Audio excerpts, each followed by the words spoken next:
Hi everyone, welcome to another Blitz review, and continuing with Osprey Games, we have The King is Dead 2nd Edition. Now this one, I must admit I had some trepidation going into this one, because firstly, I looked at the game and realised it was cubes on the board that you were pushing around a map. Get out! Get out of there! That gave me a bit of an 8-Minute Empires vibe when I first saw it, and I thought, I didn't like that game, so I wasn't certain if I would like this one. And then secondly, some content creators, some in particular, were classing this as the best game of 2020. If you've watched my 2020 retrospective list, you'll know that there were a few big games like Arnak and Whistle Mountain and a few other sort of games that I would be like, yes, I'm singing the praises of. This wasn't exactly singing to me as this is supposed to be the best of 2020, so I was a little bit like, we'll see. But, as I say, I like to be proven wrong, and I was certainly keen to see what it was all about, particularly as it was a nice, simple package. So in The King is Dead, you are resolving power struggles in the various different counties of the UK, and in doing so, you are giving control to the Scottish, the Welsh, and the English, and the idea is that you are collecting cubes of the various different factions in front of you and playing cards from your hand, of which this is basically a limited set of 8 cards that everybody has. It's the same 8 cards, we're talking basic game here, and you'll play down a card or you'll pass. That's essentially your turn. Playing a card allows you to do some shenanigans with the cubes, as well as take a cube from the board to place it in front of you, which is relevant for endgame scoring. But if you choose to pass and everybody consecutively passes, a power struggle is resolved in a particular location as dictated by a track order from 1 to 8, and you simply just see who the majority is and give it a control disc for that faction. If no one controls it, or there's nobody there, then you end up with a black disc in there, which is an instability disc, and that's relevant for another endgame condition.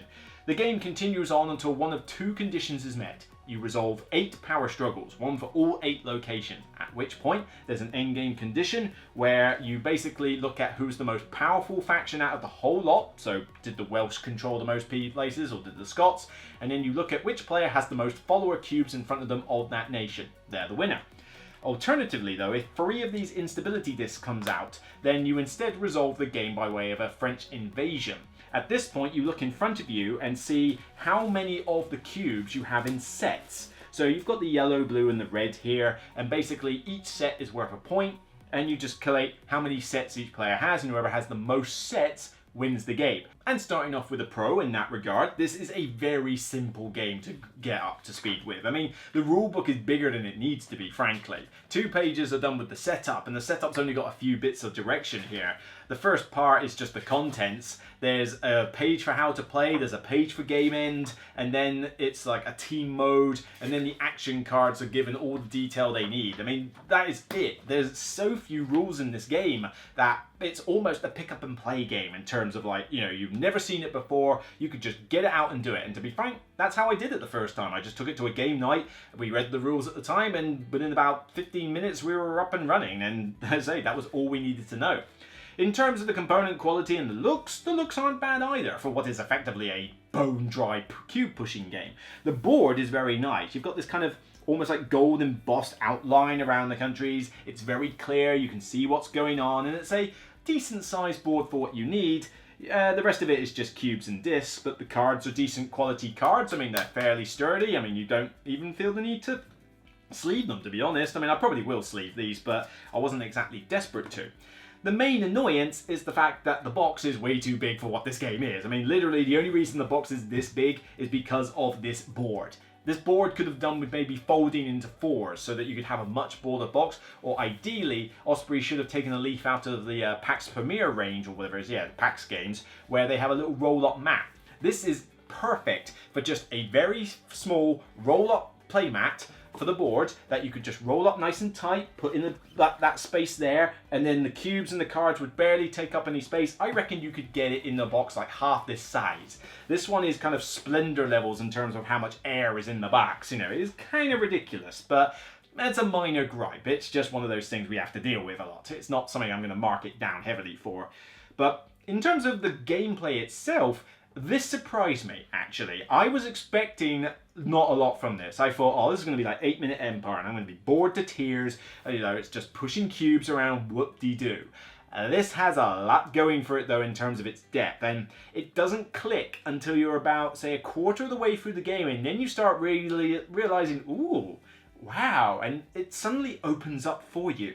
Not like blow your mind levels. I mean, I'm still gonna say that best of 2020 is somewhat far-fetched here, but you start realizing that there's more to this game that meets the eye, because mainly of the two different ways the game can end. This really is a cool way for this game to work. And the fact that you've only got 8 cards. You've got 8 power struggles, and you only resolve one when everybody's consecutively passed. So if the game's going to draw out for 8 power struggles, it's going to be hard for you to really use your 8 cards that quickly. You're going to need to maybe play 1 card per power struggle, and if you end up playing, say, 3 cards before a power struggle has happened, that really limits you for the rest of the game. You've got to be very careful with these. Not to mention that in the basic game, everybody has the same card, so even though you can only see the top card of a discard pile, you still kind of have to remember, well, hang on a minute, you played your Welsh support, so you're not going to be adding any more red cubes there anytime soon. But have you still got your assembled card? Could that get in the way? I don't know. And it's really good amount of tactical depth in this, and even some strategy in there as well, because you'll probably have a end game goal that you're hoping for. Like maybe you've got quite a few red cubes, so therefore you're probably wanting the Welsh to win overall. But then there's an upside and a downside to that, because pigeonholing yourself into a strategy does mean that if things don't go your way, you're kind of going to struggle to actually win.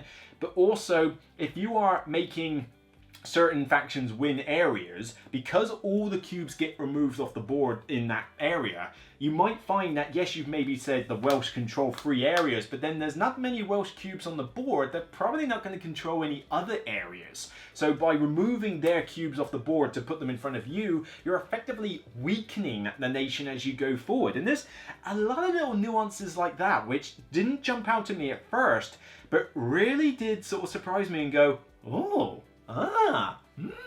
just those little bits of realization. And it was the same with everybody I played this with. I explain the rules, we get going, nobody knows what they're doing, and that is a little bit of a con of this game. You really have no clue how to play this well for your first couple of games, and even then you'd be hard pressed to think that you're anywhere near an expert in this.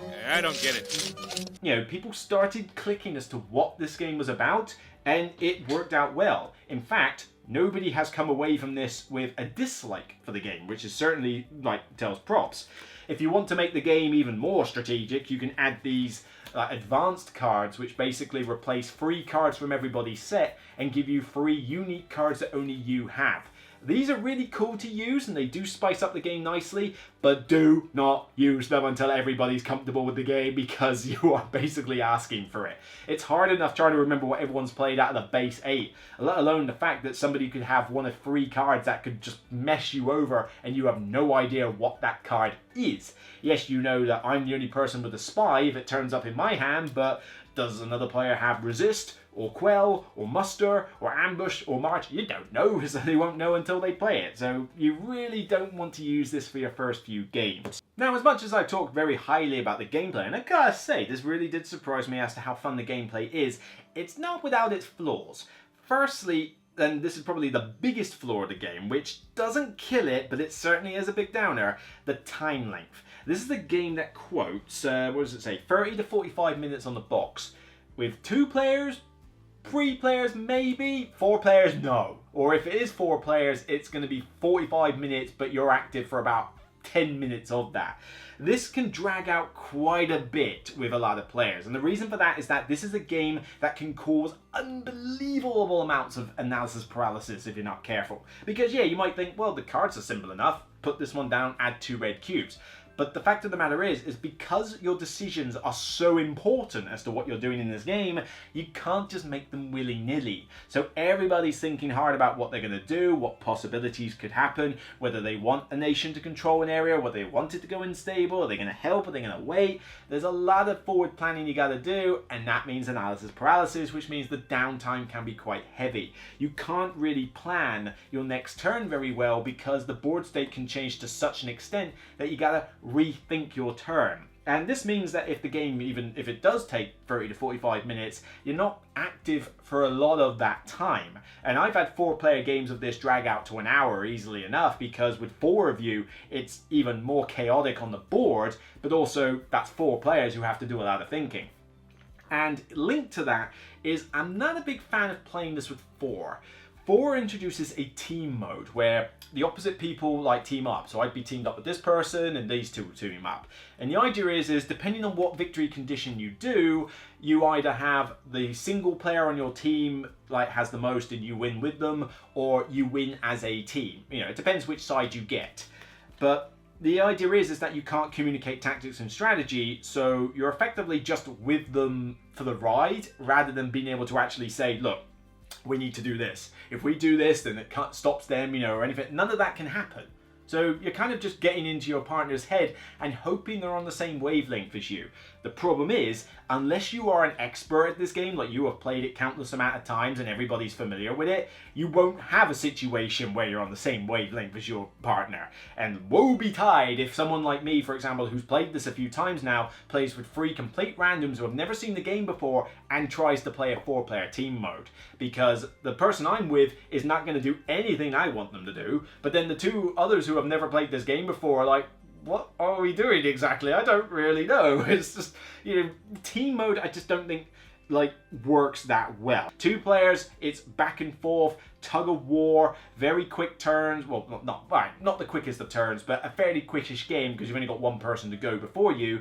And 3 players just adds a little bit of extra time, but a bit more interaction as to what's going on the board. 3-player games of this have been pretty good fun, actually, I will say. So in summary, The King of Dead has really surprised me. I gotta give it props. I walked into this with a fair bit of trepidation and thinking, oh, this isn't gonna be that good a game. I don't know why I'd want to play this little cube pusher that's like an 8-minute empire. But then once I played it, I was proven wrong. And it's good to have that feeling now and again, you know, to say, oh, you know what, this is better than I expected. A good little surprise. Now, best of 2020 is still pretty far-fetched, guys, okay? I mean, this could probably meet the bottom end of my top 10 of 2020 in hindsight, but no, best of the year, come on. With all the other games that come out, no. Sorry, but wrong! But this was still a very good fun game. I would say a great game, in fact. It does a lot more than you think it's going to. The AP can make games drag out a bit though, which is a problem, particularly as I don't feel I want to play this with 4 players very often, and I won't get it to the table often with just 2 because of my circumstances, so I'm really capping this at 3 players, and that's about it. But it's a 3-player game you can get done in 45 minutes when you're familiar with the game, and probably closer to an hour when you're not familiar. And you do get an element of spice with these extra cards that you can throw in. And, you know, granted, do not use these unless you're familiar with the game, but if you are familiar with the game, then great, this can work. Definitely, I think this game's probably more suited to those who have played it in the same group regularly, particularly if you're going to play this with 4 players. But I found myself teaching this to new people on a frequent basis, and even though technically I should have the advantage, you'd be surprised how easy it is to make mistakes in this game, and I wouldn't cast myself as an expert in this by any regard. So, yeah, a pretty good surprising game that I'm going to keep in the collection. As area control cube pushing games go, this is one of the best that there is out there, but there are a few niggles that I do have with it. I'm giving this a solid 8 out of 10. This is a great game that I would give a seal endorsement to. Just kind of falls shy of a distinction, mainly because at the end of the day it's pushing cubes around. It's not the most immersive setting in the world. The fact that you can't really use the spice cards, you know, but I say spice, you know, the interesting cards you can't really use until people are familiar with the game, and the amount of analysis paralysis that this game can generate is a bit of a negative. But as I say, this is 8 out of 10. It's still a great game, and I'm going to have it in my collection. So best of the year, no, but a great one of the year, yes. So that's it for my review of The King is Dead 2nd Edition. If you like what you see, then please leave a thumbs up and a comment. It means the world to me to know that you appreciate the content. Don't forget that this channel is sponsored by Zatu.co.uk. If you want to check out more games on the Osprey Games line, then I've done a review of Imperium, one of the hotness games of 2021, as well as a review of Cryptid, which is also a pretty solid deduction game. That's it from me, and take care, and remember as always, it's only a game. Bye for now.